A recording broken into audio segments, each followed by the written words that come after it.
Hey everybody, and welcome into Clearing the Benches, your one-stop shop for daily fresh hockey content. That's right, if you go ahead and hit your subscribe button right now, every single day we're going to be putting out a video, something going on in the world of hockey. Today is no different. Today we're going to be talking about who do we think is going to be winning the Selke trophy as the NHL's best defensive forward, and why is the trophy named after Frank Selke. But before we get to that, let's give a quick shout out to our good friends over at sunshinegirlsaz.com who sent me this awesome shirt yesterday. Thank you very much. If you like funny shirts with sayings on them, if you like hockey shirts, they've got shirts for kids, for girls, for guys, big guys, they got you covered. They've got hoodies, so if it's a little chilly out still, you can get yourself warmed up in a nice hoodie.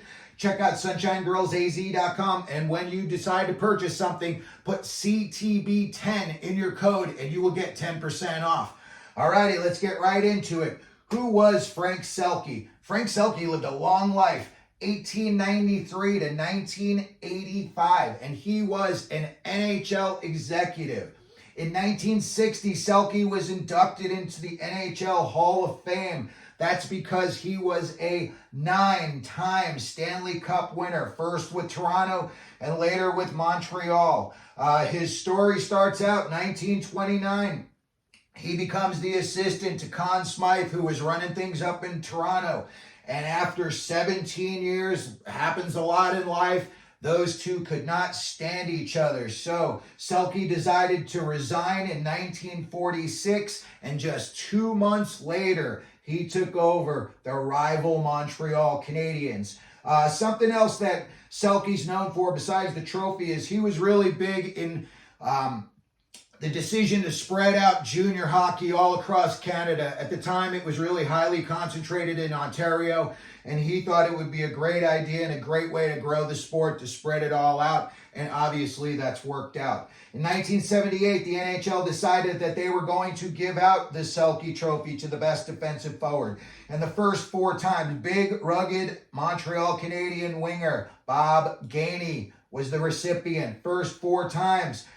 Patrice Bergeron, everybody knows he has won 6 times. I believe it was 4 times in a row, and then there was 2 other times. And I believe Kopitar, a 2-time winner, was sprinkled in there as well. And another prominent name everybody knows, Rod the Bod Brindamore down in Carolina, won it twice as a player. So a lot of big names that are still in the league and still around the league are on the Selke trophy list.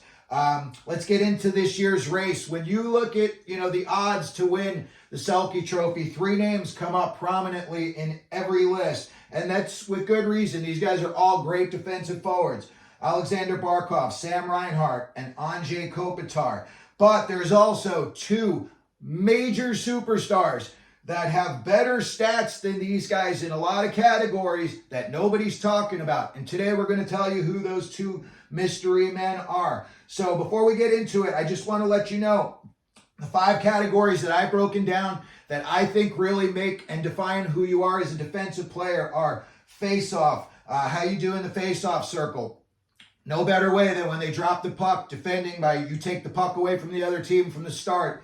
So I think face-off percentage is big time important. Block shots. Every time you block a shot, that could have been a goal against your team. Plus minus. This is a big one for me. The majority of the game is played 5-on-5, and this defines who you are in that 5-on-5 plays. Hits. There's a lot of guys that stick check and they make, a half-hearted effort to separate you from the puck. And then there's other guys that want to drive you through the wall and make sure that the next time you get that puck, you're going to be looking to see if they're coming. So I think hits are very important. And then finally, I think another big stat, not really a lot of people talk about, is takeaways. When the other team has the puck, what's the best defense you can do? Take it back away from them. So those are the 5 categories. And again, we're going to go through these lists and we're going to see who's got the most category wins. Alexander Barkov, we can just tell you right now, the one category that he was the best in amongst these players was in the face-off circle, 57%. So after it's all said and done, we are going to give him a final score of a 1. Sam Reinhart. Reinhart did not win any of these categories. However, one category that I think is really important, and it defines also who you are as a defensive player. But, you know, a lot of guys don't get time on the PK, and that is Sam Reinhart had 5 shorthanded goals. So even though he didn't win any of these categories, I think the most shorthanded goals that any of these other guys had was 1. I'm going to go ahead and give Sam Reinhart a final score of 1. Next up, Anze Kopitar. Kopitar, you know, rock solid in the face-off circle, 55%, but he was not number 1 in any of these categories. So he gets a 0, and because of that, he's going to be the first name that we take off of our list of guys that we think could win the Selke. Alrighty, let's get into mystery masked man number 1. This guy's 53% in the face-off circle. He's got the most block shots of anyone on this list with 76. He's coming in at a plus 22. It's just 1 behind Barkov. He's throwing the body. 74 hits is a lot of hits. That's over a hit a game. And he's leading all of these guys with 70 takeaways. So, mystery man number 1, we're going to give a final score of 2. And I'm going to let you know right now, mystery man number 1, I'm pretty sure you've all heard of Auston Matthews. When you think of who's going to win the MVP and you see all the numbers that him, other big name guys are putting up, then you look at what they're doing in the defensive end. That's really where a lot of guys, you know, get separated. Alrighty, mystery masked man number 2, and this is another huge name superstar in the NHL. He also won 2 categories in this list. He had the best plus minus of anybody on this list at a plus 29. He also had the most hits with 98. So he also won 2 categories. So when I look at Reinhart and I look at Barkov, I say that there are 2 other bigger name superstars in the league that, in my opinion, are putting up better defensive numbers. Not by much, but they are putting up better defensive numbers. First one we know is Auston Matthews. Mystery masked man number 2, none other than Connor McDavid. Connor McDavid is on an incredible year. He's just having an awesome year. The numbers he's putting up offensively, same with Matthews.